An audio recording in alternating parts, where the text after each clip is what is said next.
हर हर महादेव, जय भोलेनाथ। दोस्तों आइए जानते हैं कुछ बहुत ही महत्वपूर्ण बातों के बारे में, बहुत ही महत्वपूर्ण उपायों के बारे में, जानकारियों के बारे में।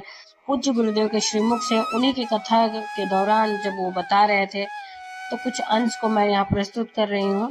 तो चलिए सुनते हैं उन्हीं के श्रीमुख से बहुत ही महत्वपूर्ण जानकारी। ये जो आप पहले दिन ही कलश स्थापना होती है और पहले दिन ही आपको ये ज्ञान हो जाए कि बच्चे पूछे कि कलश क्यों रखा जाता है, कलश के ऊपर आम के पत्ते क्यों लगाए जाते हैं, कलश के ऊपर नारियल क्यों रखा जाता है, कलश के ऊपर 9 बार मोली क्यों बांधी जाती है, मोली मतलब लच्छा नाड़ा 9 बार क्यों लपेटा जाता है नारियल के ऊपर, कलश के ऊपर जब रखते हैं।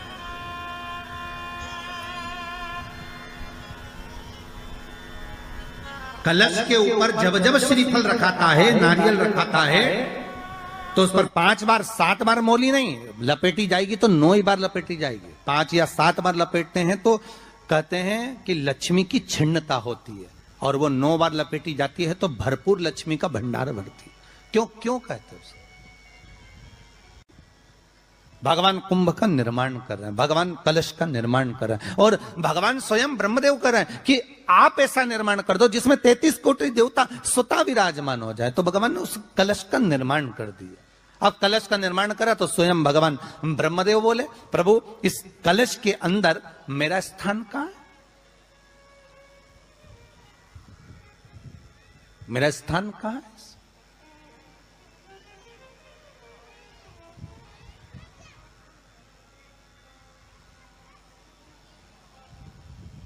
बहुत ध्यान देना महाराज, कलश का जो मुख होता है उस मुख पर भगवान विष्णु का स्थान होता है। किसका स्थान है? भगवान विष्णु का।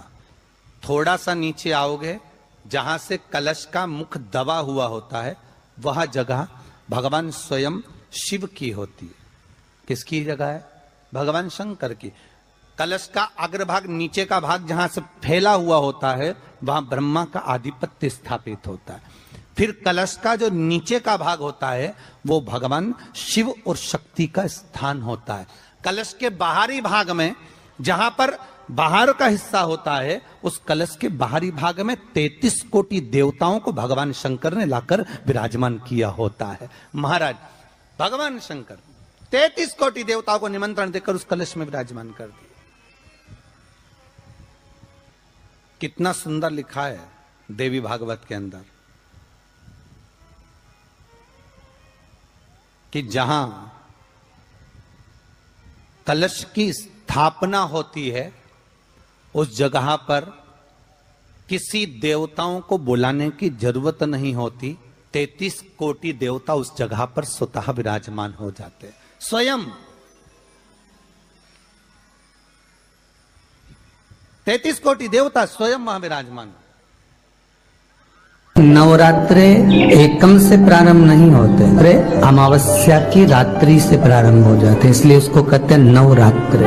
क्योंकि नवमी के दिन माता जी का विसर्जन हो जाता है, जवारों का विसर्जन हो जाता है, व्रत करने वाले कन्या पूजन भोजन भंडारा कराकर विराम दे देते हैं। तो नवमी की रात्रि उसमें नहीं जुड़ा पाती, उसमें रात्रि अगर जुड़ती है तो ये अमावस्या की रात्रि से जुड़ना प्रारंभ होता है, तब जाकर वो नवरात्रि पूर्ण हो पाती है। पितृलोक में पितृ जैसे निवास होकर भी इंतजार करते हैं। 4 नवरात्रे हैं तो 4 ही श्राद्ध हैं। आज मौनी अमावस्या है, श्राद्ध का विराम हो जाता है और कथा अर्थात नवरात्रे प्रारंभ हो जाते हैं दूसरे दिन। तो यहाँ शास्त्र कह रहा है जैसे हमें प्रतीक्षा रहती है कोई अच्छे कार्य की, कि घर में कोई शुभ कार्य हो, घर में कोई अच्छा आयोजन हो तो अपने को आनंद होगा, प्रसन्नता होगी।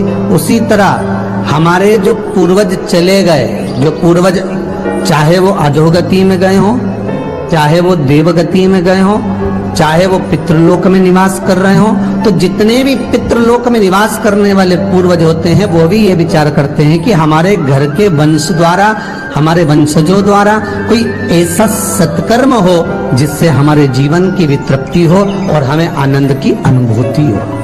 और ध्यान दीजिएगा महाराज, आपको चैत्री नवरात्रि का स्मरण होगा, आपको शरदी नवरात्रि का स्मरण होगा, पर जो आषाढ़ में और माघ में जो नवरात्रे पढ़ते हैं इसका एक आनंद ही दूसरा रहता है। बस इतना जरूर होता है कि दुनिया के लोग वो जो 2 नवरात्रे होते हैं उसमें कलश की स्थापना भी करते हैं, देवी का पूजन भी करते हैं, अर्चना भी करते हैं, मंदिरों में भीड़ भी रहती है और खूब प्रेम से माता का जगराता वगैरह सब होता है। पर ये जो नवरात्रे हैं 2 गुप्त नवरात्रे, इनका लोगों को स्मरण नहीं था।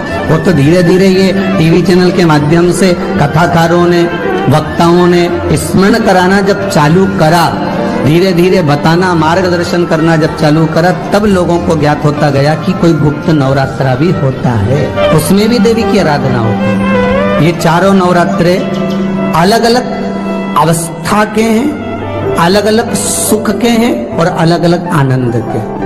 आपके घर में पितृदोष है, आपको ऐसा महसूस होता है, तो किसी भी नवरात्रि के पहले जो अमावस्या पड़ती है, जिस दिन अमावस्या रहे उस दिन चावल की कटोरी में एक कपूर का टुकड़ा रख दीजिए, छोटा सा, और कपूर का टुकड़ा रखकर उस कपूर को दरवाजे के बाहर कटोरी में ही, चावल रखी हुई कटोरी में ही उसको पितरों का स्मरण कर कर जला दीजिए। और जलाने के बाद उस चावल को कहीं भी किसी भी वृक्ष की छांव में पक्षियों के लिए डाल दीजिए। शिव महापुराण की कथा कहती है, अगर मान लो पितृ आपको कष्ट दे रहे हैं, पितृ आपको तकलीफ दे रहे हैं, कोई काम नहीं होने दे रहे हैं, या कहीं आपको ऐसा लगता है कि पितरों का दोष है, तो वो पितृ दोष देवी, अब ये जो आप करेंगे ये कब कर रहे हैं? अमावस्या के दिन आप उसको रख रहे हैं, अमावस्या के दिन उसको रखकर रात भर आपने रखा कपूर के साथ में, सुबह एकम पड़ गई, नवरात्रि लग गई, उसी दिन उसको जलाकर आपने पटक दिया। अर्थात उससे देवी और पितृ इन दोनों का आशीर्वाद जो प्राप्त होता है, तो घर में से पितृदोष समाप्त होकर लक्ष्मी की वृद्धि प्रारंभ हो जाती है, कार्य में सिद्धता आ जाती है। और नवरात्रि में भी देवी की आराधना का एक स्मरण का सुख है महाराज। ज्योत का विधान है, नवरात्रि में देवी की ज्योत लगती है, अखंड ज्योति लगती है, जवारे बुआए जाते हैं, कलश लगता है। ज्योत का भी विधान है, जिसके यहाँ दिया अखंड जलाया जाता है, अगर वो दिए की लो, दिए की बाती अगर दक्षिण दिशा की होती है, तो उसके घर में साल भर में एक घात जरूर होती है। जो दिया अखंड जलता है उसकी बाती का मुख दक्षिण का नहीं होना चाहिए। अगर आपने देवी भागवत का स्मरण करा हो, देवी भागवत को अगर सुना हो, तो देवी भागवत में स्पष्ट किया गया कि पूर्व की ओर मुख करा हुआ दिया, अर्थात पूर्व की ओर ज्योत जो जलाई जाती है वो संपदा की वृद्धि करती है। पश्चिम की ओर मुख कर कर जो ज्योत लगाई जाती है महाराज, वो बेबहू को देती है। और उत्तर की ओर जो मुख कर कर ज्योत जलाई जाती है, उत्तर की ओर जो ज्योत का मुख रहता है, वो आयु की वृद्धि करती है, घर में अकाल मौत को रोकती है। दक्षिण की ओर ज्योत ना लगाएं, अगर आपको लगाना है पूरब की लगाएं, पश्चिम की लगाएं या उत्तर की लगाएं।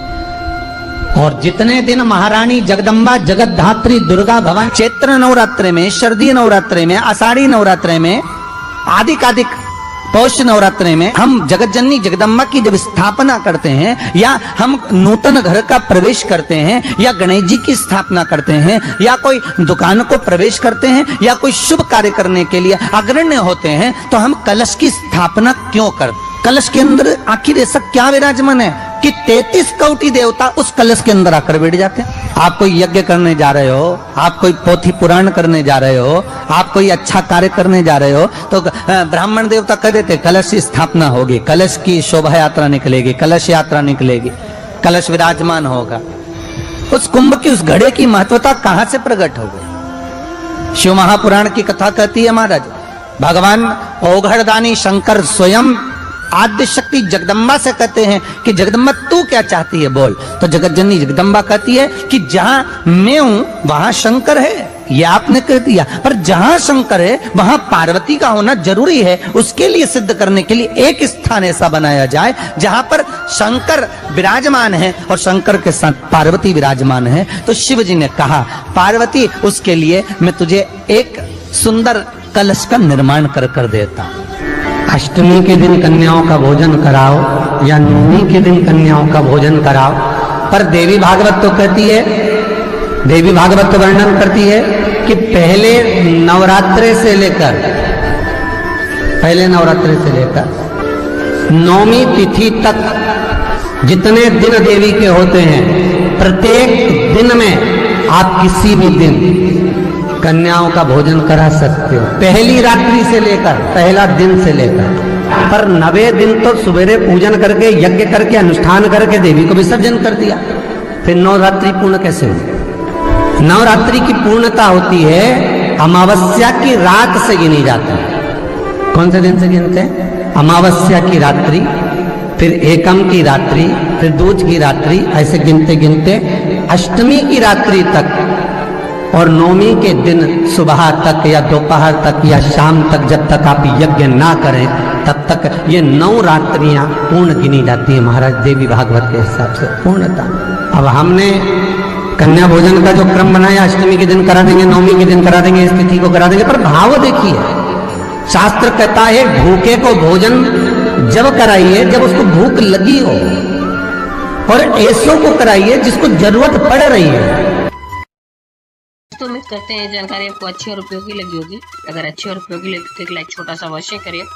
आप पहली बार मेरे चैनल पे आए तो मेरे चैनल को सब्सक्राइब करिए, बेल नोटिफिकेशन अवश्य दबाइए, जिससे आने वाले वीडियो आपको समय से प्राप्त होते हैं। दोस्तों, कोई भी प्रश्न या सुझाव कमेंट बॉक्स में लिख सकते हैं। फिर मिलते हैं दोस्तों एक नई जानकारी के साथ नए वीडियो में। तब तक के लिए जय भोलेनाथ, हर हर महादेव, श्री शिवाय नमस्तुभ्यम। धन्यवाद दोस्तों।